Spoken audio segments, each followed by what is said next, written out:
If everyone would like to please take a seat. Thank you for coming along today to City Circle for our event, Springtime in Winter, the Season of Hope, as we get into the Christmas spirit. Cold weather, snow, rain, short days, long nights are the things that come to mind when we think of winter. However, as many of us complain of the cold and miserable weather, the Prophet, peace be upon him, and his companions would rejoice at the coming of winter. During these months, the nights are long and hence conducive to extra prayer, and the days are short, therefore conducive to fasting. Indeed, the Prophet, peace be upon him, is reported to have said, "Winter is the springtime of the believer." Today we have Iqbal from the National Zakat Foundation. Iqbal Nasim is the Chief Executive of the National Zakat Foundation, the leading charity serving zakat payers and recipients across the UK. Iqbal holds an MA in Economics and Management from Cambridge University and is currently pursuing an MSc in Voluntary Sector Management at Cass Business School. Prior to joining the National Zakat Foundation, Iqbal worked for over 5 years in the investment banking industry as an equity research analyst in the City of London. The event is being filmed today, and I had a message from one of your colleagues, I'm not going to say who said Iqbal may be jet lagged, so please be kind with the Zooms. So don't worry, I'm not going to zoom in, but I'm going to pass it on to Iqbal to hopefully inspire us. بسم الله الرحمن الرحيم الحمد لله رب العالمين والصلاة والسلام على سيد المرسلين محمد وعلى آله وأصحابه أجمعين. السلام عليكم ورحمة الله وبركاته. So I am actually extremely jet lagged actually. I landed back in the country about 4 hours ago. I was in Malaysia for about 10 days. As well as the tiredness, there was the impact of the cold as well, which is a good preparation for this evening's talk, of course. I want to maybe clarify, just to set expectations about what this sort of brief, I suppose, session will be about. From my perspective, the main aim of this evening was more or less for mental, intellectual stimulation than it is for maybe spiritual sort of stimulation. I think over the years, perhaps more recently, the City Circle has done very well at intellectually stimulating us with all sorts of topics. But I think sometimes it's really important to maybe take it back to basics and to think about some of the core issues that affect us. And I think this is one of the periods in which we can really reflect spiritually. So that's the context of what I wanted to present really this evening. So inshallah, hopefully I'm not going to talk beyond 7:45, probably because I won't have the energy to go beyond 7:45 anyway. And maybe when it comes to Q&A, discussion, questions, answer, whatever it is, maybe it's more about, I don't know, it might not be so much, or so much like typical Q&As at the City Circle. I've spoken here before on different themes, but as I said, the main aim of this evening is more for us to, inshallah, for myself first and foremost, and I think all my words are first and foremost directed to myself and then to everyone, just to get thinking sort of more spiritually about this whole topic. So the starting point for me would be in the Quran, in Surah Al-Fajr. Surah Al-Fajr is one of the obviously chapters in the last juz, the last part of the Quran. And towards the end, Allah subhanahu wa ta'ala describes the Day of Judgment. And it's a very, very powerful surah. So towards the end, Allah subhanahu wa ta'ala says, أعوذ بالله من الشيطان الرجيم كلا إذا دكت الأرض دكا دكا وجاء ربك والملك صفا صفا. Allah subhanahu wa ta'ala says, verily, when the earth is crushed to a fine powder, and your Lord comes and the angels row upon row behind him. وَجِيءَ يَوْمَئِذٍ بِجَهَنَّمْ يَوْمَئِذٍ يَتَذَكَّرُ الْإِنسَانُ وَأَنَّى لَهُ الذِّكْرَى. And on that day the hellfire will be brought forward. يَوْمَئِذٍ يَتَذَكَّرُ الْإِنسَانُ. And on that day a person will start to reflect. وَأَنَّى لَهُ الذِّكْرَى. But what good will their reflection be on that at that time? يَقُولُ يَا لَيْتَنِي قَدَّمْتُ لِحَيَاتِي. He will say, or she will say, oh, if only I had sent forth, good deeds for my life, for my real life, if you like. فيومئذ لا يوثق وثاقه أحد فيومئذ لا يعذب عذابه أحد ولا يوثق وثاقه أحد. And Allah subhanahu wa ta'ala says that on that day no one will punish like He will punish, and no one will bind like He will bind. And so at this point, you're kind of, this is pretty strong, right? This is a very, very strong set of verses where Allah subhanahu wa ta'ala is reminding us of the reality of the Day of Judgment, and the reality of what will happen to this world. The way He describes what's going to happen to the earth. The earth in which we occupy, in which we pin all our hopes and aspirations and desires. The analogy of how Allah subhanahu wa ta'ala will fold up the earth and discard it, it's just like how we how we discard our paper cup, after finishing our tea. It's just, it will be as easy as that. But then Allah subhanahu wa ta'ala has really amazing and beautiful verses to finish off the surah. Ya ayyuha an-nafsul mutma'innah. He then says, O you contented soul, O you contented soul, irji'i ila rabbiki radiyatan mardiyah. Return to your Lord, pleased, Him being pleased with you, and you being pleased with Him. فَادْخُلِي فِي عِبَادِي وَادْخُلِي جَنَّتِي. So enter amongst my servants and enter my garden. Now, if you think about those four verses that end the surah, these are the words that will be said to a person, at the point of passing from this life into the next, who is truly has achieved that state of having true contentment within their soul. And if we reflect for a moment, we'll surely conclude that beyond hearing those four phrases at the time that we pass from this world into the next, there is nothing really else that we could possibly want. That we would want surely at that point to be addressed by Allah subhanahu wa ta'ala in that way, where, O you contented soul, return to your Lord, pleased with Him and Him being pleased with you. At that point, what worries will be left? What regrets will we have? None whatsoever. And then to be told to enter amongst His true servants, and then to be told to enter His garden. Yeah, amazing few verses. And here also we can just look back now and just zoom out of this surah and look at the Quran as a whole, and realize that there are three types of souls that Allah subhanahu wa ta'ala describes, broadly speaking. So in this particular verse, He describes nafs mutma'innah, which is the contented soul. And on the opposing side, in Surah Yusuf, Allah subhanahu wa ta'ala describes nafs ammara, nafs ammaratun bisu, which means that the soul that is continuously driving one towards misdeeds, towards evil, right? That the person's desires have overcome them to such a degree that basically at every moment it's just taking them this way, taking them that way, to pursue that pleasure, to pursue that fantasy, whatever it might be. In that verse in Surah Yusuf, it's Yusuf actually saying, he says, "Inna nafsa la'ammaratun bisu'i illa ma rahima rabbi." That indeed the soul very commands towards evil, towards misdeed, except for the one upon which my Lord has had mercy. And then in between the two, you have perhaps the soul that perhaps maybe describes most of our states, Allah knows, but which is the nafs lawwama. Okay, so here Allah subhanahu wa ta'ala in Surah Al-Qiyamah says, "La uqsimu biyawm al-qiyamah wa la uqsimu bin-nafs al-lawwama." He swears an oath by the Day of Judgment, and then swears an oath by this nafs lawwama, which means the kind of self-reproaching soul. Yeah, so lawwama comes from an Arabic word, root word, which basically means to blame. Yeah?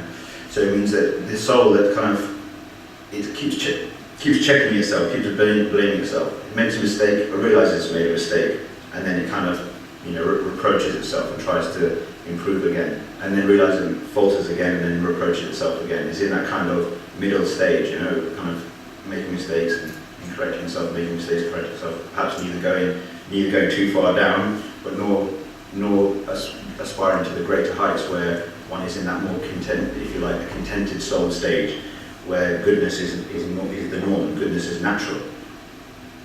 So the reason I'm starting off with all of this is because that is really the context for the discussion that I wanted to put forward in the context of winter. That sometimes we forget, I think, in the lives that we live, these very, very basic things, these very, very important issues, and forget the journey of the soul, effectively, because that is effectively what we're doing. Our bodies are simply, you know, kind of a casing or a cover, okay, for the soul. And our only role in this life is to protect it. That is our only role. There is no other role for us. Okay, our only role is to protect it. And how do we protect it? By worshipping Allah subhanahu wa ta'ala, by engaging in good deeds, in good acts, and by making sure that we don't allow things to, we don't either do things nor allow things to be done, okay, that will impact and to corrupt our soul. And it's really, you know, it's very powerful when you kind of just reflect on this. And I don't think anything I'm going to say is necessarily new knowledge or new news, but as with these matters, it's just constant reminders that we need to kind of keep us alive to these things. But really think about that for a second. You know, there is no other task that we have other than to protect the soul which Allah subhanahu wa ta'ala has put within us. No other task. Keep it as pure as possible, as clean as possible, as unaffected by outside influences as possible. Okay, and just keep it constantly and as much as possible connected with Allah subhanahu wa ta'ala. That is it. I mean, that literally is our job. You know, and then if we were then to now extend that to its logical next stage, which was to say, well, okay, if that is our only job, then let's use that as a filter, right, to really plan and organise our lives and to actually make decisions about what we should be doing, what our aspirations are, what we want to do, and what we're not going to do.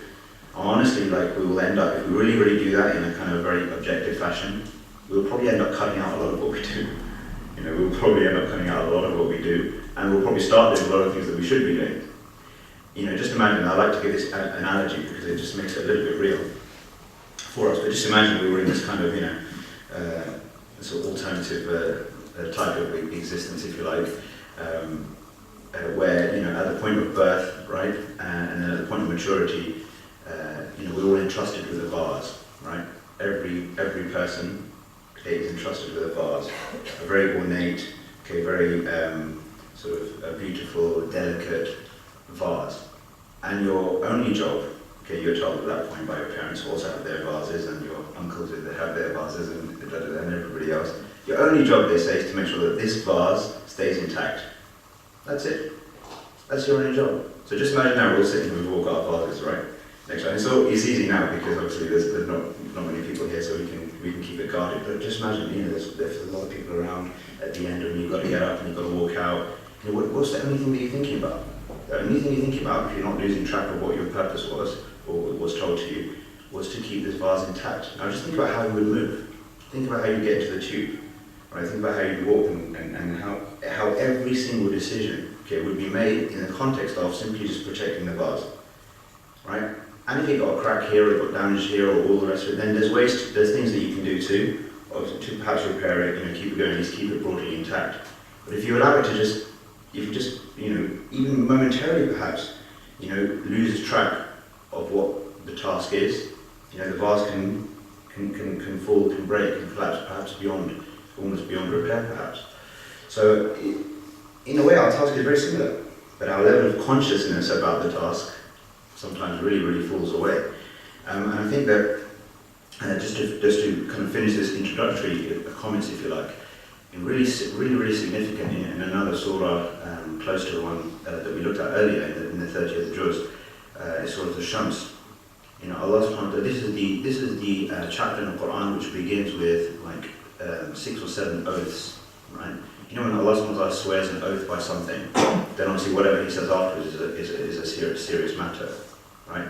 So just like when we say, I swear, not that we're supposed to, but like, I swear on my mum's life, right? There's a value to what you're going to say afterwards, right? So here Allah subhanahu wa ta'ala swears, وَالشَّمْسِ وَضُحَاهَا, okay, by the sun and its morning light, okay, وَالْقَمَرِ إِذَا تَلَاهَا, etc., etc. So he swears by the sun, by the moon, by the night, by the day, by the heavens and the earth, okay, and then by the soul that he has created. He swears by all of these things. And what does he say? قَدْ أَفْلَحَ مَنْ زَكَّاهَا وَقَدْ خَابَ مَنْ دَسَّاهَا. Successful indeed is the one who has purified it, okay, and ruined is the one who has failed, who has dassaha, I mean, literally means to like bury it, basically, you know, just completely kill the soul, basically, right? And that's it. You know, and Allah subhanahu wa ta'ala, you know, emphasizes all that. I mean, he could have just said those two phrases, right, has taken an oath by just every grand thing that surrounds us that makes life happen, the sun and the moon and the night and the day and the heavens and the earth. Okay, taken an oath by all of that just to say that one thing. That all that matters, people, okay, is the souls and its state and how we're protecting it or not. And so, but then Allah subhanahu wa ta'ala says, and acknowledges, and we acknowledge that there's so much distraction from that. Okay, in another surah in that 30th verse, Ya ayyuhal insan ma gharraka bi rabbikal kareem. Okay, oh man, what is distracting you? Okay, from your most generous Lord. Okay, and in another place, Allah subhanahu wa ta'ala reminds us that it is in fact, okay, the life of this world, okay, the things in this world that distract us. Okay, Shaitan distracts us with his whisperings, okay, etc., etc. These are the things that ultimately take us away. And if we really reflect, we reflect on our pursuits, we reflect on what we do, how we spend our time. You know, it is often meaningless kind of pursuits and things that just distract us left, right, and centre from the real task. And so,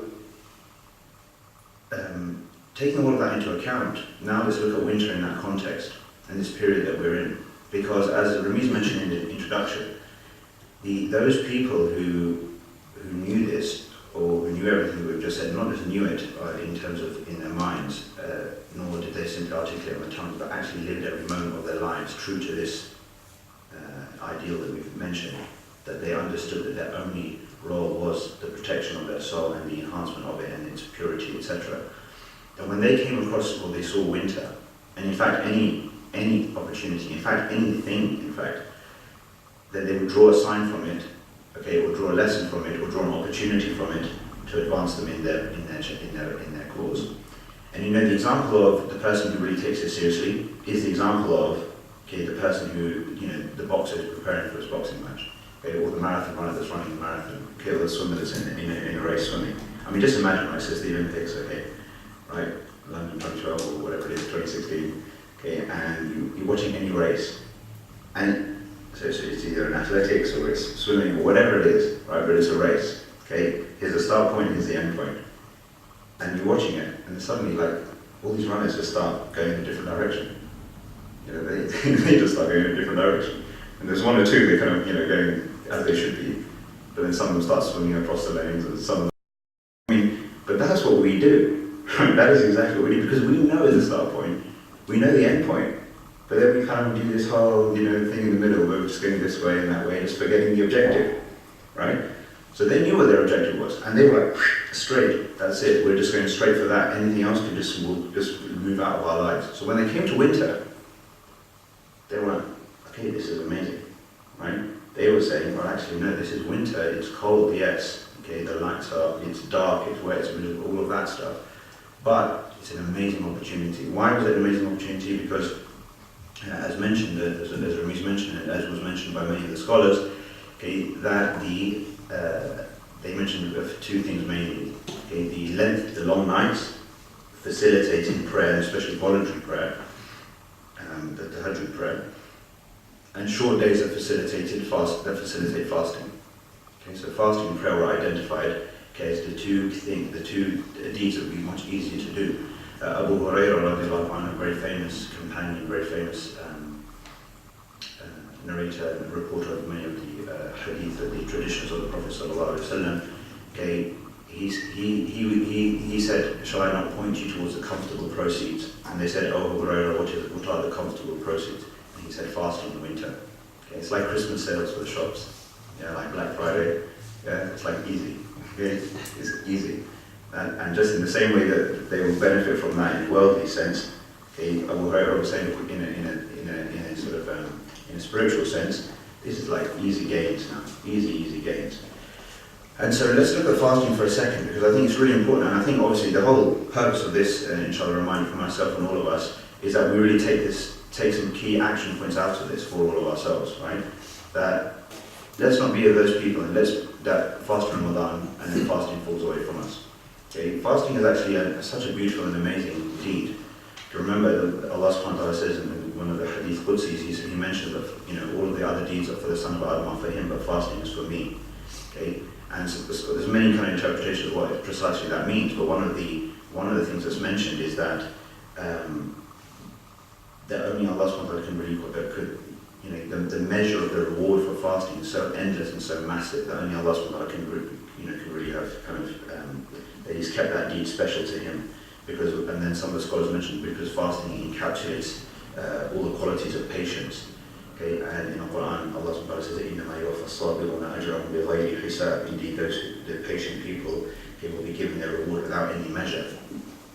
So it's an amazing thing, and you know, fasting is also described by the Prophet ﷺ as a shield. Okay, it protects us and it reminds us, okay, of you know, and helps us to control our desires, keeps away from, obviously keeping us away from food and drink, etc., and helping us to control ourselves. And all those benefits that we know in Ramadan, I mean, we know all the benefits of Ramadan. We know that if we take Ramadan seriously, how we feel at the end of Ramadan versus how we were at the beginning.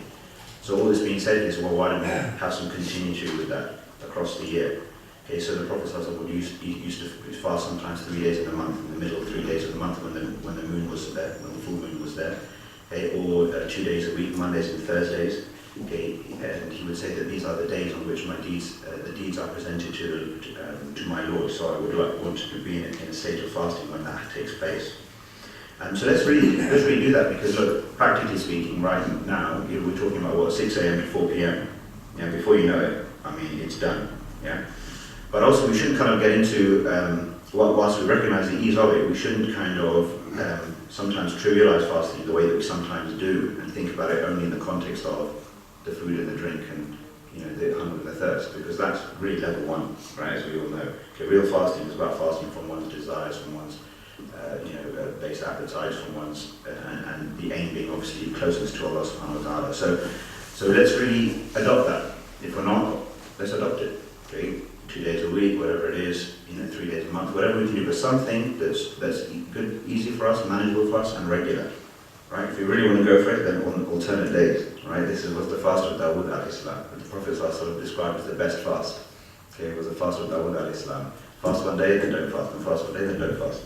Okay, if you get there, then you might as well walk out now, because you definitely don't need the rest of this talk.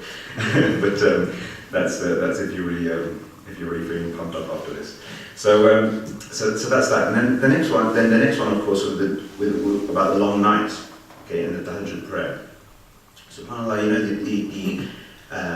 and it's interesting actually, because before we get onto that, one of the challenges I think maybe we probably recognise if we're honest with ourselves, one of the challenges of the winter period is actually the obligatory prayer, especially for those of us working and all the rest of it, because effectively you've got 3 prayers in the middle of the day, you know, between midday and 4 o'clock, and if you're going to adhere to those prayers at their set times, and you know that you need to be on alert to manage that. I remember when I used to work in the heady world of investment banking, you know, you had to be really you had to be concentrating, to be honest, to make sure that, you know, you were sort of you put things to remind yourselves. In fact, we used to have a network sort of internally in the firm, which obviously, mashallah, these things have grown significantly even since that time. But we basically had this calendar reminders, right? So it just felt like every 5 minutes the reminders are coming up, right? Off you go. But it's really important, and it's a test. It's a big test, and it comes back to what we said before. You know, are we people? And this is an interesting thought for a lot of us, because it really would help. It really helps us to really kind of frame how we think about our lives. You know, are we people who we live our lives and mentally we see our lives as basically being, you know, full of work essentially, and worldly pursuits, in which we insert some prayer, in which we insert, you know, some sort of other sort of spiritual activity, whatever it might be? Or is it the other way around? Are we people who understand that we know we exist for prayer first and foremost, and then we insert some work into that, and we insert some other things? I think if we're honest to ourselves, it's probably often the former, right? And even though that's definitely the wrong way to think, it's very easy to see how you get into that mode, because the entire culture, society that we live in, is driven purely by that. You know, it is driven by the entire system, right from the educational system, you know, beyond everything. The entire thing is basically, you know, to create these economically productive automatons who are going to go into go and kind of produce, right, and take us forward and progress the world and all the rest of it. That's the system in which we live. And therefore, kind of rising out of that and constantly reminding yourself and reminding each other of what your true purpose is, and those things are just extras that you just insert on the side just to keep you going, to take from the world what you need from the world to just keep you going, that you're on a higher purpose and a more important journey. That's not easy. It's not easy, but it's important to keep reminding ourselves that is the case. One of my favourite books, by the way, which really addresses this topic very in a beautiful way, is called King of the Castle. I don't know if anyone's read this book, King of the Castle. It's by Guy Eaton, Guy Eaton, who was passed away just a few years ago. But his books are amazing. I mean, I really, really recommend his books, Guy Eaton, G-A-I. One of his books, Islam, the Destiny of Man, is probably the best, one of the most beautifully written books, just looking at Islam, so overall in English language. I mean, many people have just read that book and become Muslim, right? And its 4th chapter on the Quran is just mind-blowing. 20 pages, whatever it is, on the Quran is really beautiful, amazing. So I really recommend those books. But anyway, this King of the Castle addresses this whole issue of where society is, where it's going, where it's taking us. Effectively, that we're in a world at the moment that basically says, your role as a man is to work, right? Whereas the truth is, your role as a man is to pray. That's actually your role. And I remember, ironically, I read this book, and I consider it to be maybe one of my saviors during one of my first internships in investment banking when I was at university, at Lehman Brothers, of all places. But I remember this book when I was going on the tube in the morning and on the tube on the way back, I felt like it was just saving me, to be honest. I was reading, I was like, okay, right, yeah, this is good. So it just kept me going. They're really amazing books. I do recommend it. So where was I? Yes. So in terms of the prayer, so what we're saying is that we need to really, really get this, because we need to understand. We really, really need to understand that as soon as we become lackadaisical about any of our prayers, then really what are we doing? We're not just allowing our bars to be, sort of impacting us. So we're just picking up and throwing it away, pretty much. That's what we're doing. That's how far we would have lost sight of the true purpose of what we're there for. And subhanAllah, sometimes we're so deeply ingrained in this kind of, worldly type of mode that the prayer becomes a burden. It becomes a hassle. That's how we start to see it. It's almost begrudgingly we fit it in. And if that is the case sometimes, we've all felt, I felt like that, I will openly say so, right? We feel like that sometimes.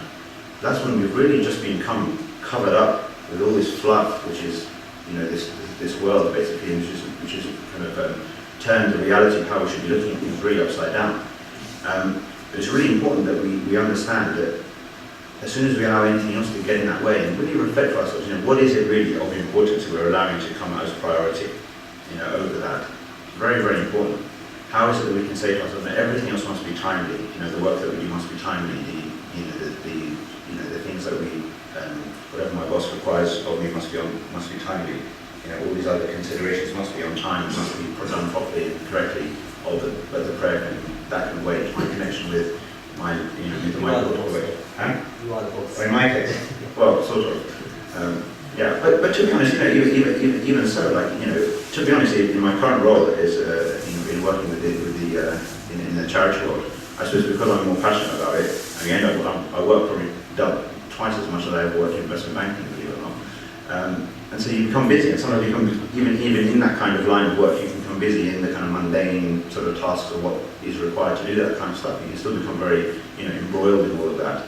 And then sometimes lose, you can still lose perspective within that. So there's no panacea for this other than, really individual spiritual sort of reminders, exertion, and doing all the basics. Really doing all the basics.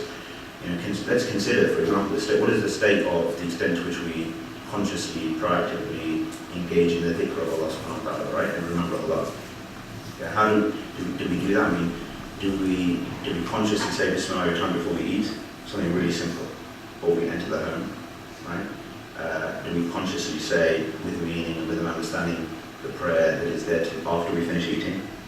For example, when we leave the house, when we enter a vehicle, when we greet each other, of course, but doing so in such a way where we actually mean what we're saying. It's not Assalamu alaikum, just whatever, because sometimes it becomes like that, right? And also, especially, for example, the morning and evening prayers. Right? When I say prayers, I mean the actual forms of remembrance. Really critical. Okay, so in the Quran, Allah says, "Ya ayyuhalladhina amanu dhkurullaha dhikran kathira." You who believe, remember Allah with much remembrance. وَسَبِّحُوهُ بُكْرَةً وَأَصِيلًا, and glorify Him morning and evening. And so there are certain du'as and certain prayers and forms of remembrance that the Prophet ﷺ would utter in the morning and utter in the evening. Like with complete regularity. And that's something really, again, we should really make sure that we do. And if you're unaware of what these specifically are, if you search them on Shaykh Google, they will be made available to you very soon. Just search morning and evening prayers or whatever, and they will come up with certain and really beautiful, du'as, and very, very powerful. I mean, very, very powerful. The rewards associated with them are, huge. So, really important that we do that. So, coming back to what we were saying, the salah obviously during the day in the winter period is something that we need to make sure that we adhere to, and it's not always easy to, but we need to try and make sure it's timely. But then where the opportunity is, and what the Prophet ﷺ taught us, and what the companions mentioned, and many scholars mentioned, where the opportunity lies within winter is the fact that, okay, so Fajr at the moment starts at 6 a.m.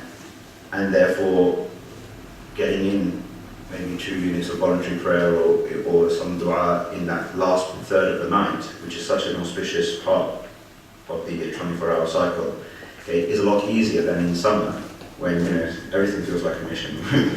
in summer, right? Getting for Fajr is difficult, and all the rest of it, and that's another topic. But the point is that again, it's a practice that sometimes it gets to the point where it feels that just feels so far away, right? That actually becoming somebody who's regular in their night prayer.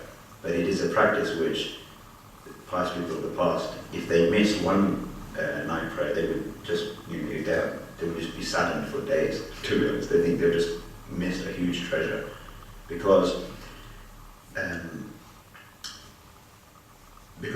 as being people who are very focused on developing a close and intimate relationship with their Lord, they realized that it was at that particular point in time, okay, when their Lord was closest to them and was effectively calling out to them, saying, "Who is there who will call and I will answer?" Because that is what the hadith mentions, right? And so the way they would look at that is that, if that is the case, and if I'm serious about what I'm about in this world, then how can I possibly be asleep at that time? It doesn't make any sense. I mean, and again, if we put that in a worldly context, if there's someone in this world that we really care about, we really love, we really feel we owe something to, and maybe they're in another part of the world, right? In Australia or whatever it is, and they say, "I can only talk to you every day. I really want to talk to you every day." They say, "It's got to be at 4 a.m. If you really care, you'll be there at 4 a.m. whatever happens, right? It's like when you have those ridiculously early flights. You will make the flight. I mean, I probably won't, because I'm useless at that stuff, right? I'm making flights, but you'll make the flight. Suddenly waking up early.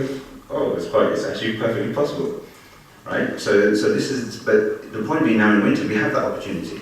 So maybe some of us wake up. I mean, certainly previously, for example, I used to have to wake up at 5 a.m. to get to work on time, right? Alhamdulillah, no more. So it's like natural. So I can wake up and do it and time. But maybe for some of us it takes waking up maybe half an hour earlier, whatever it might be, than we might otherwise do. But let's do that and really take the opportunity. Okay, so those are the two practices of fasting and of prayer. So really, just one other thing to mention, a couple of things to mention before I finish off, beyond my what I said where I would go. No surprise there. The other thing to mention, I think, is maybe just stepping back for a moment and looking at one of the verses in the Quran, Surah Al-Imran. Again, a very powerful set of verses where Allah subhanahu wa ta'ala says, "Inna fi khalqi as-samawati wal ardi wa ikhtilafi al-layli wan nahari la ayatin li ulil albab." He says, "Indeed, in the creation of the heavens and the earth and the alternation of the night and the day are signs of people of deep understanding. And then he describes them, الَّذِينَ يَذْكُرُونَ اللَّهَ قِيَامًا وَقُعُودًا وَعَلَى جُنُوبِهِمْ, those who remember Allah standing and sitting on their sides, and they reflect, etc., etc., and it describes them. But this issue of, reflecting on the alternation of night and day, I think one of the reflections that surely comes with the seasons is how fast time is passing as well. Before we know it, it's this time of year again, right? End of year. And obviously when we look at that calendar year context, time's just ripping past, right?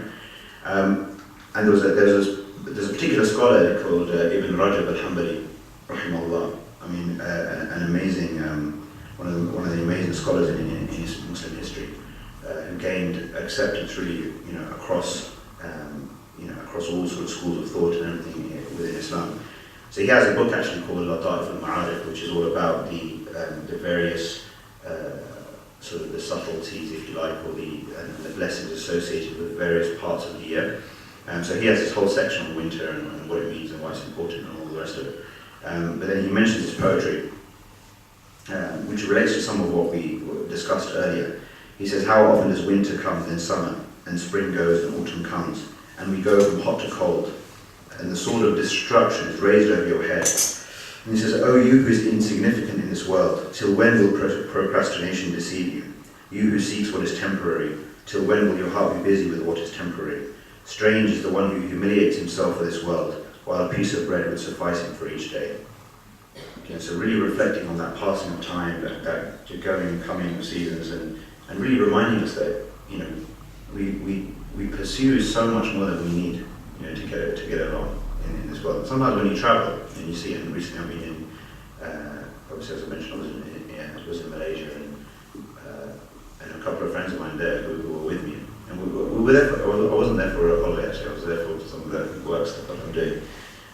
But a couple of my sort of friends were there who recently have been doing some charity work in Sudan, and they were describing the situation in Sudan and the people there. They literally were talking about areas in Sudan where people aren't eating from for 2 or 3 days at a time, and there's just there's no food,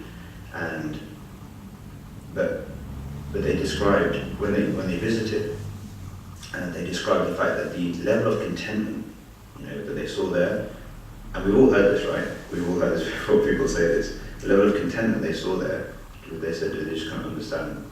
They just hadn't seen that level of contentment anywhere else. All people were doing in these villages and these places, all they were doing is reciting the Quran. All the kids were learning Quran classes, Quran schools. That's it.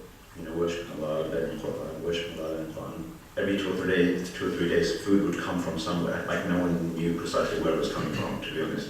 So they said that when they would go to various people in the village elders or this person or that person, they said, okay, so where are you? How are you eating? And every single person had the same answer. They said, Allah Kareem, Allah is generous. You don't precisely know where it's coming from, but you just sort of arrive from this charity comes, and then this person comes, and someone comes, and food comes from somewhere we don't really know. Because this was a particular area where people weren't dying of starvation. It wasn't complete all-out famine. But there was also there was nothing growing. It's a very barren sort of area and stuff. But they're getting along. They're moving on. They're living their lives, and we're living our lives. They're living their lives. Okay, they're alive. They're moving, but they're perhaps a million times more conscious potentially of their journey, what they're really here for, than we are. Look, we take so much of this world, and I think sometimes maybe we risk that just sort of consumes us into what is really, really important. The very last thing therefore I'll mention is that one of the things that's associated with winter, one of the things that's mentioned often is taking care of the winter poor. Okay, because poverty in winter, so if someone is experiencing poverty or a community or whatever it might be, obviously when winter comes and the cold strikes, then that level of poverty and destitution takes a notch up in terms of the difficulty, wherever that is. So in the context of the work that I'm involved in the National Zakat Foundation, and those of you who don't know, I imagine most of you are familiar with our work, but those of you who don't know, the National Zakat Foundation is charity has been going for about 3 years now. Effectively, it's an institution for zakat which is focused on, within the UK, basically. So 2 aims is that zakat payers, or those who should be paying zakat, pay zakat, and they pay it with an understanding of what they're doing, and they calculate it accurately and all of that. So part of it is, if you like, services for zakat payers.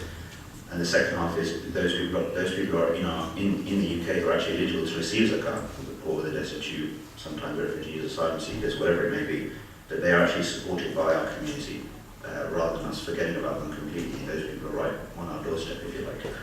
So we see this all the time, and especially now we've started to see this again.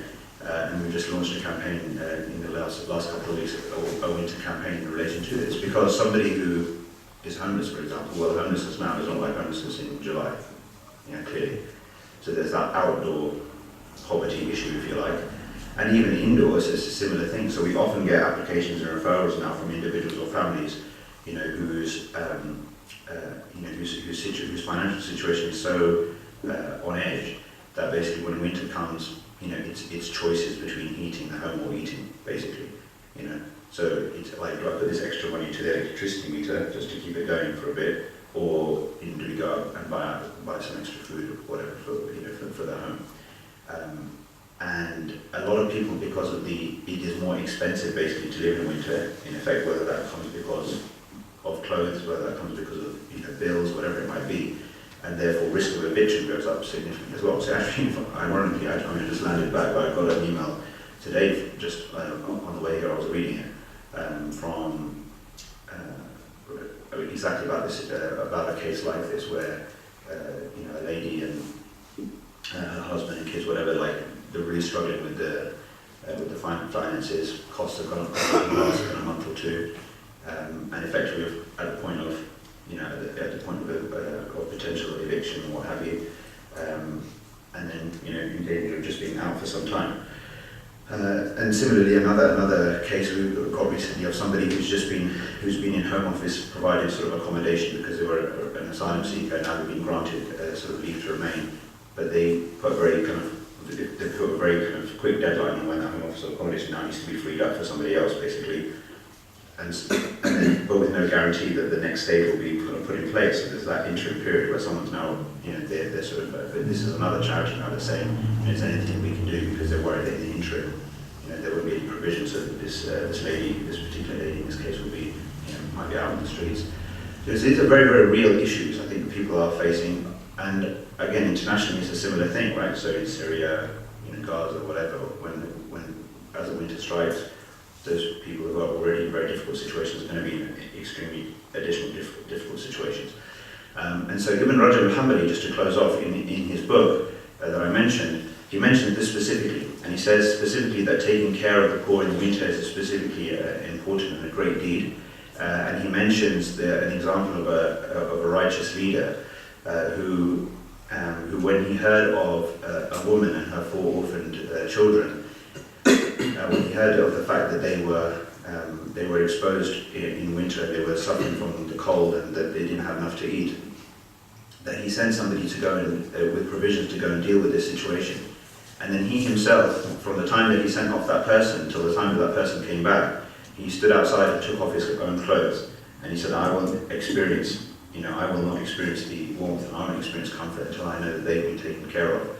And that spirit is something that we need to be conscious of. I'm not saying that we all kind of go stand outside now, right, and do that, but I'm saying that we really do need to understand and think that, mashallah, some of the comforts that we do enjoy, literally people very, very close, in close proximity to us, they don't have that. And the spirit of the Muslim is not just to wait to be told about these things, but it's actually to go and seek the poor, to go and find them so that he can help them. That was the practice of the companions. When people would sleep at night, one of their practices was to go out, effectively do the rounds, and see if there's anyone who needed anything so that they could take care of it. That's obviously difficult for us to do. We kind of live in these very siloed type of situations at the moment. But the point is that you go and seeking opportunity. I mean, there's no shortage of opportunities, frankly, to go and to help and to support and to do things. So go and find those opportunities and do something, inshallah, significant. And with regards to our campaign, please do get involved. Check out our website. Unfortunately, just because as I mentioned, I just landed back today, so I wasn't able to bring some of our material specifically in relation to the campaign. These flyers arrived from elsewhere. But do check out our website, inshallah. There's details there about the campaign, what you can do, how you can get involved, and how you can support. Maybe do sort of a fundraising challenge. That we've got a a sponsored walk on the 1st of February. We're going to be starting, I believe, at one of the mosques in London and then finishing at Lincoln's Inn Fields, where they do the homeless, feeding the homeless and stuff. So do get involved in that, inshallah. Be good to for you to inshallah take advantage of this whole period by doing a combination of these things. So to summarise, being really conscious about the prayer, again, focus and keeping that tight and on point. Try to bring in some fasting, but whilst it's easy to do so, maybe it's a habit we can then keep going until Ramadan, and being conscious about the winter poor and taking care of the winter poor. And inshallah, if we do that, hopefully that will set us up on our journey, and we can truly say that inshallah, we've gone through this period, being conscious of who we are, why we're here, and where we're going, and we've inshallah taken advantage of this opportunity that we've been given. Thank you.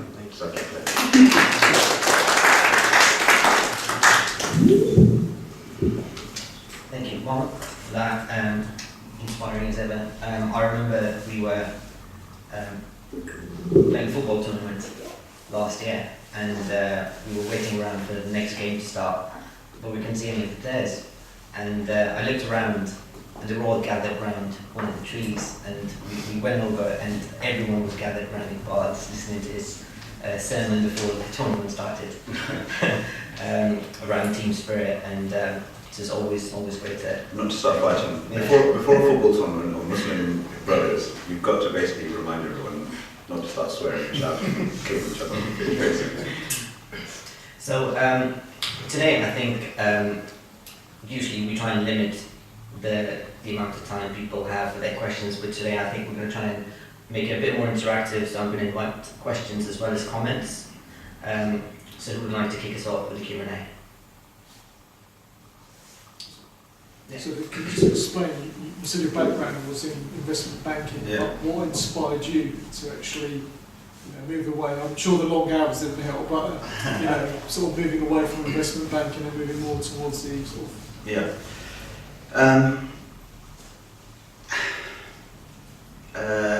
To be honest, I mean, it was maybe just a kind of just constantly self-questioning, like what am I doing here, basically? Why am I doing this thing? I think that I've always been someone kind of prior to that. I've always been someone who's, and even during that period that I was doing that stuff, I was involved in community stuff and wanted to do community work more actively and all the rest of it. But I suppose I wasn't maybe sufficiently satisfied that I was doing it just to be doing it on the side. I think subhanAllah, our community has a lot of issues. So in front of us we have Uncle Yasuddin, I call him Uncle, of course. Mashallah is a veteran of sort of community work and all the rest of it. His son was actually one of those who kind of founded one of the founding trustees of the City Circle. So your legacy is, we're living your legacy right now. A lot of issues in our communities, a lot of issues. And the thing is that, not to say that people aren't working to deal with those things, but I think that it needs a lot more time than we collectively are giving it. And one of the things that I think, I personally have a lot of hope in the professional Muslim, if you like, in dealing with a lot of our issues. But the problem is that professional Muslims get stuck in professional life, and breaking free of that is a huge challenge. And to be honest, for me personally, I just got to the stage where I thought, no, I have to just get out and do this. And it's not that I actually kind of directly went from one to the other, but I did go through it was just for me, I was just like, I really felt, to be honest, I don't think Allah wants me to be here, to be honest. That's really what it was. I think there's got to be something more than this. Because I've reflected on towards the end of the 5 years that I spent in that environment, I reflected and I thought, well, actually the only way that I can say I've truly advanced is financially. Yeah? And that was good, not going to break that. I saw some nice places in the world and all the rest of it. Alhamdulillah. And actually one of the reasons I went into it in the first place was only to relieve my parents of, especially my father, financial burden and all the rest of it. Because if it wasn't for that, then maybe I would have never gone into it in the first place. But that was one of my main motivations, which maybe inshallah had a part, some good intention there. But anyway, after a while, I was like, well, I can't do this to myself anymore. So it just became a thing of inherently, I was not there. But the problem is that I think a lot of people, they continue in jobs and in roles and in paths in life where somehow, and I don't know how, because I couldn't do this, but they somehow manage to suppress their inherent sort of, self, I suppose. No matter how dissatisfied it is with doing whatever it's doing at that particular point in time, but they somehow manage to just keep it going, because mainly, if people are honest, it's because of some fear of financial, lack of financial sustainability. I've got a lot of friends who are still in all of these places who really want to, they really want to get out and talk about this stuff all the time. They really want to get out, they really want to do something else, they really want to do something to progress, helping the community, whatever, and frees them up to do that more, and so they can get more hands-on and be part of something that actually secures the future for our community. But they just can't get out, and they hate it, but they do it. So for me it was more like, the way I like to describe it is, and so it's one of my favourite kind of movie scenes, if you like. It's from Indiana Jones and the Last Crusade, right? So Indiana Jones and the Last Crusade, and right towards the end, and he comes up to the edge of the kind of one mountain through this opening in sort of cliff, right? And he needs to get to the other side. He looks down, it's like this massive chasm, which I don't know if you remember this scene. Does anyone remember this scene? Yeah? Oh, you remember? So what does he do? He utters something, I don't know, he utters some prayer or whatever, and then he just takes that step, right? And the bridge suddenly comes underneath. That's exactly what it is. But to be honest, that scene for me is a very good description of what tawakkul is supposed to be for in reliance on Allah is supposed to be. But once you actually, you really, you've got to get to the other side. You're not precisely sure like what you're going to do precisely, but you just really know you've got to get there, and you just got to believe and just take a step. And so that's what I did. For me, it was quite I really felt that, and I felt that when I got to the point of being so desperate, actually, I was so desperate to get out, but I was not sure of my avenues and my ways and how I was exactly going to go about it, even though I tried to look at this way and that way and all those stuff. I was got to a point of desperation, and I really actually, really, I think made a more sincere dua to Allah than I'd ever made before that, and probably ever made since. And I found that I felt from the next day, like just the door started opening, I just had the courage to, just to walk out and my exit interview was good. It was fine because they were just shocked about what is going on. So they said, "So why are you leaving?" I said, "I've got issues. I need to go and sort out some issues." But yeah, that's it really.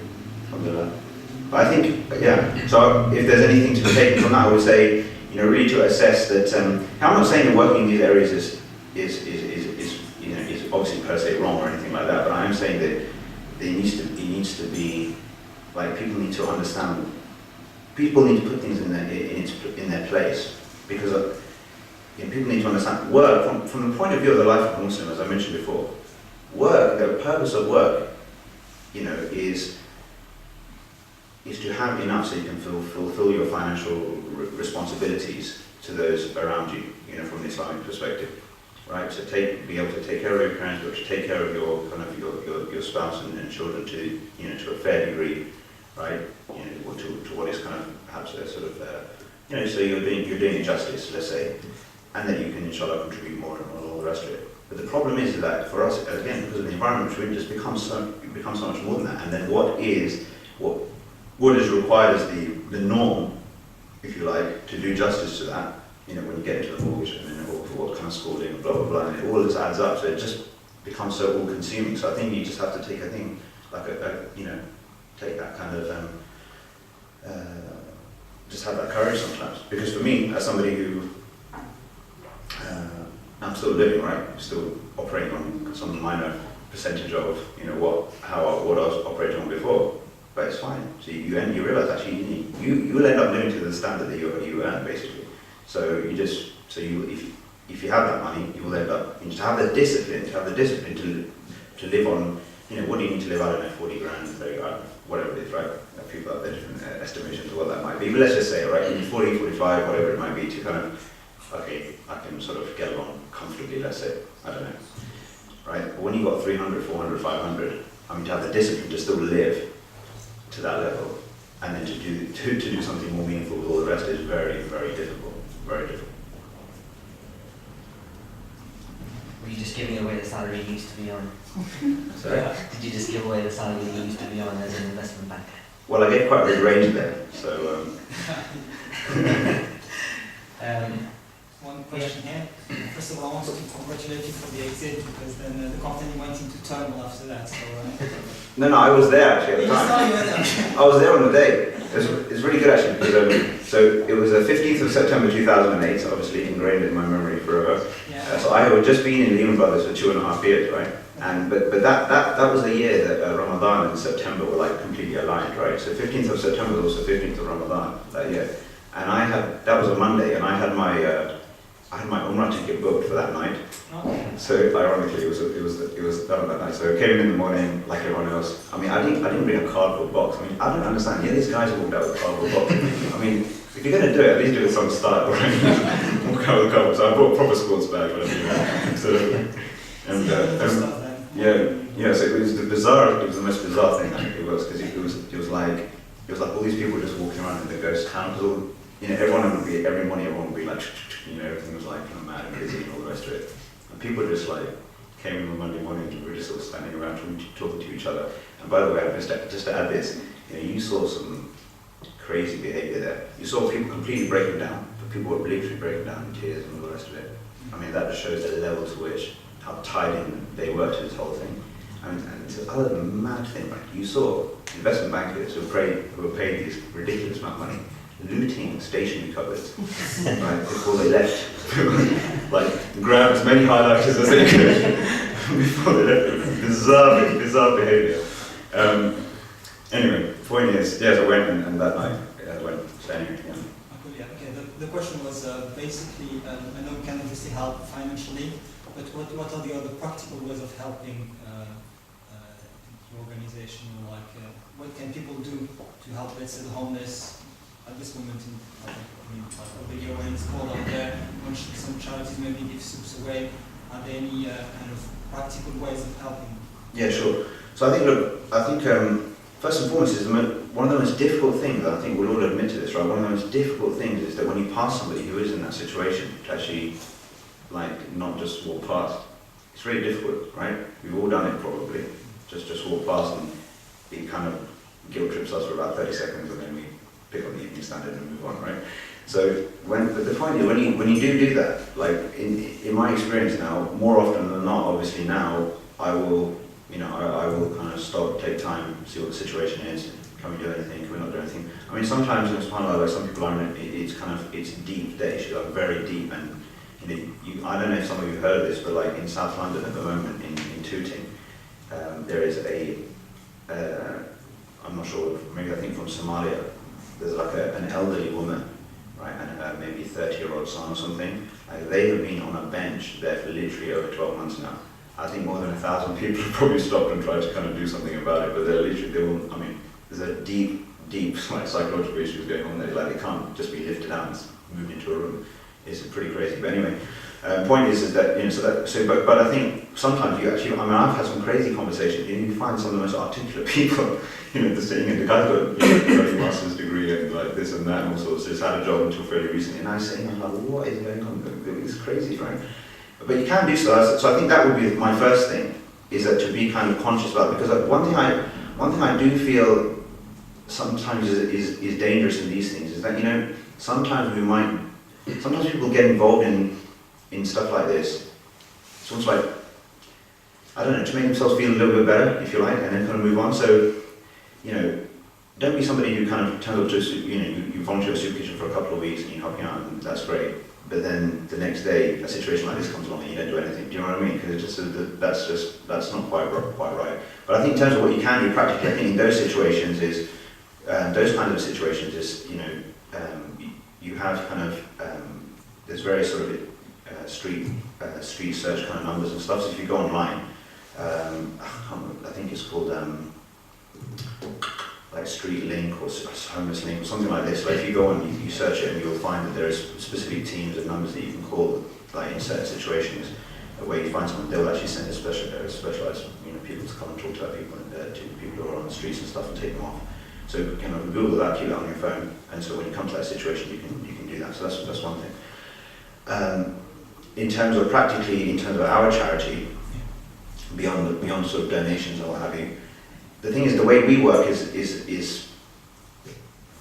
maybe, I mean, the way we work in National Zakat Foundation is that we deal with kind of either applications or referrals or emergency cases, but we have kind of, we've brought on kind of, if you like, specialist people to deal with those things, because it often requires specialist advice. So one of the main things that we all often need as an organisation is more people to help with the awareness and the kind of the marketing side and the fundraising side, really, because in terms of specifically directly to helping people, a lot of that we do on a kind of we do it in a way where, you know, a case comes in, we then stick with that case for as long as we need to until it gets to a point where we're satisfied and they're satisfied that it's gone to a sort of at least minimally sustainable level.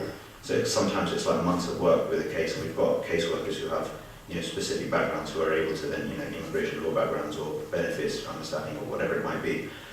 So we have volunteer caseworkers, but that typically these are people who come in, and they come in like 1, 2, 3 days a week voluntarily, which may not be possible obviously in your case or in people's cases here. But I think that, yeah, specifically with this campaign, I think a lot of it is awareness, a lot of it is sharing information. There are many opportunities. I mean, City Circle, you do still do something, right, with Children of Adam, is that right? Yeah.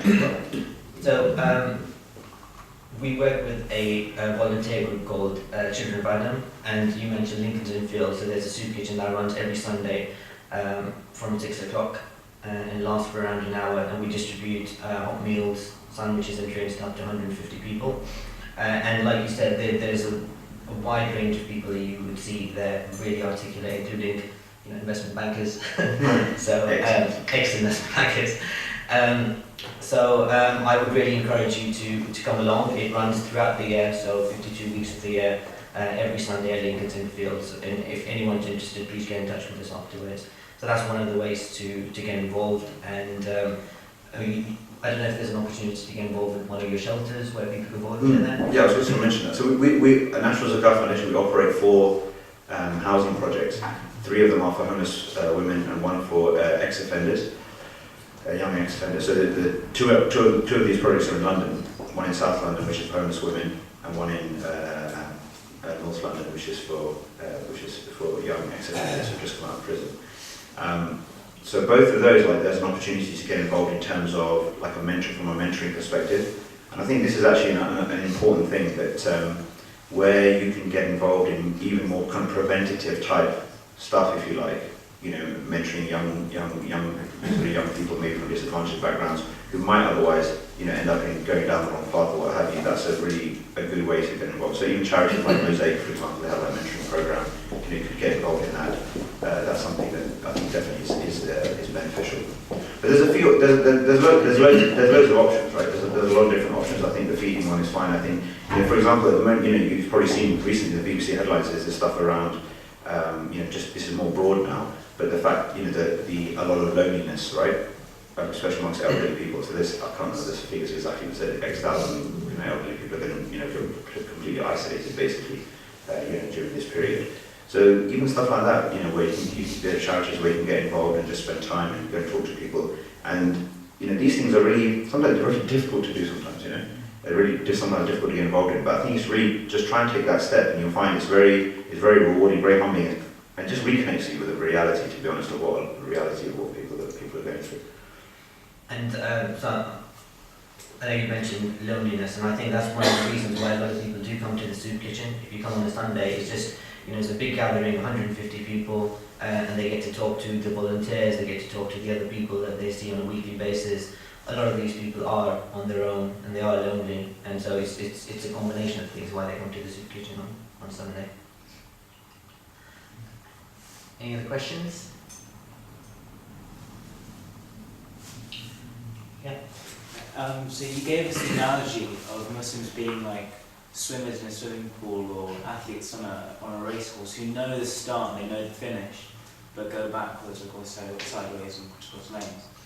And I think maybe the reason for that is that we don't fully understand the consequences of our actions, or we're not fully convinced of that finish line, and we're not constantly reminded of that and have that in our hearts. Because if we did have that, then there's no way we'd miss an obligatory prayer. There's no way that we would feel upset if we missed a fast, and we'd also crave those optional fasts and optional prayers. So how would you tackle that, and how have you found inspiration or managed to maintain that sort of constant drive for prayer and fasting, etc., in times where you may have felt that you didn't have that same strong faith? Or So I'm not sure that I've necessarily the example here. Nothing I said was to say that I am the embodiment of those things, but it was just to say that these are the ways. But I think you're right. You're absolutely correct. That it's because we allow things to kind of cloud our judgment, and the end line becomes fuzzy, right? So we lose track. And ultimately, what is that? It is an absence of remembering death. And that is it. I mean, it literally is as simple as that.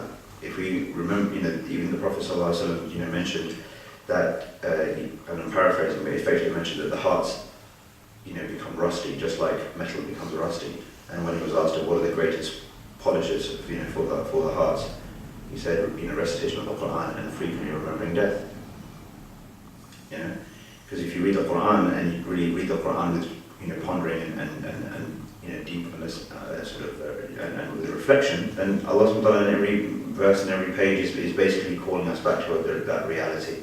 And if you remember death, well, it is the greatest of, it's the most powerful sort of, it's just the most powerful thing that brings us back down to earth, literally.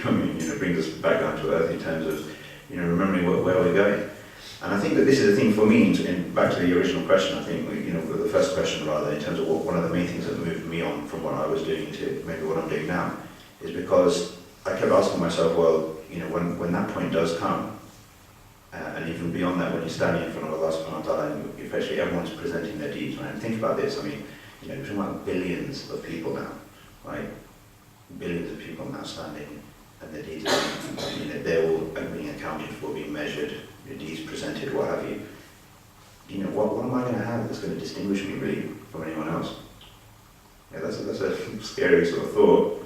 Okay, but did I actually make my life about striving for that moment, for that goal? So as live as you can, make that for yourself, and however you choose to kind of remind yourself about that, then that's just way to go. I mean, different people do it in different ways, but even again from the Sunnah is that the Prophet encouraged to visit the graves. Visit the graves. And see that that's it, that's the reality. It doesn't matter who we are, where we're going, what we're doing, whether we're that person in Sudan, whether we're the Prime Minister, or whether we're the King of this, or whatever. It's the same end for everyone. Sometimes, oftentimes in the news, obviously every so often you'll hear of people who were famous 20 years ago, 30 years ago, 40 years ago, and then no one heard of them in that interim period, and then you heard of them at the end, right? And that's what it's like. It's sort of, there's that, the world gives you this, either privately for yourself, or in your own space, or on a wider scale of the world, you give yourself that kind of, there's moments where you think that, that significance in the world matters, but it's it's so temporary and so short, isn't it? It's like, it's more like when you turn around the other way, it's almost like there's a line representing history, and it's just a spotlight, and it's just moving on. We're just running through, just passing through. So it really is that, to be honest. It's the most powerful kind of most powerful thing really to do. Because then that is your reminder of the finish line, and then the finish line feels like it's always here. Because that's how we're supposed to live, and that's how the Prophet lived, that's how the companions lived, that's what made them the best of people. And we are of course in a we believe, even from our kind of belief and understanding, is that this realization from the time of the Prophet and from his passing has always been, is on a decline, is on a constant decline. Because the Prophet said the best of generations is my generation, then those who are after me, then those who are after me, etc., etc. So actually from this book that I mentioned earlier, King of the Castle, he mentions exactly what you just said in these issues. Basically, there is that kind of constant decline. There is that overall, there is that greater unawareness or a greater lack of consciousness about that reality at the end. And that's why people are so, that's why progress in a worldly sense is now the God, right? That's what's important, right? That becomes important basically. Really, I mean, does it really matter? Beyond sort of a certain level, the standards of living and like all these economic from GDP and blah, blah, I mean, who cares, to be honest? At the end of the day, who cares? To what degree is it really, is that of any significance versus the real stuff? And that's why our entire communities are built on that kind of precept. And of course, I'm not saying that right, let's just all go home and drive poverty. Of course not. No, of course, because again, you look at the life of the companions. Yeah, amongst them are the billionaires, right? Amongst them, they say now actually, in more recent years they've done this kind of research and they kind of, to the best of their ability, they looked at some of the wealth of the companions based on all the sources. They said in today's terms they were billionaires, some of them, right? But they were still amongst the best of the people. They still lived without anything in their possession. They just kept giving and giving and giving. So they still saw the finish line as clearly as that. So. Last thing I'll mention is to be with people who will remind you of that. Who do you surround? The Prophet said that the man is on the religion of his friend. Okay, religion meaning on the way, or his mentality, or his way, his will become like that. So the kinds of people you surround yourselves with, okay, you spend time with, okay, broadly speaking, that's where you're going to go. Like just in the last week when I was away, I was with people who I felt really reminded me of that. They were all people who were very involved in various community and sort of charitable and sort of initiatives and whatever, who all of whom in different ways had given up past lives to come and focus on this and to do things, inshallah, for the sake of Allah, to try and progress Islam and progress the community in a positive way. So it reminds you of that just by being with them, just by seeing them. So I think that's an important way to. Thank you, Iqbal. I think we're going to end it there. Next week is our last City Circle for the year. The topic is Sacred Art in Modern Times. And hopefully we'll see you all there, and could you please join me in thanking Iqbal for the talk today. Thank you everyone for another 10-15 minutes, or you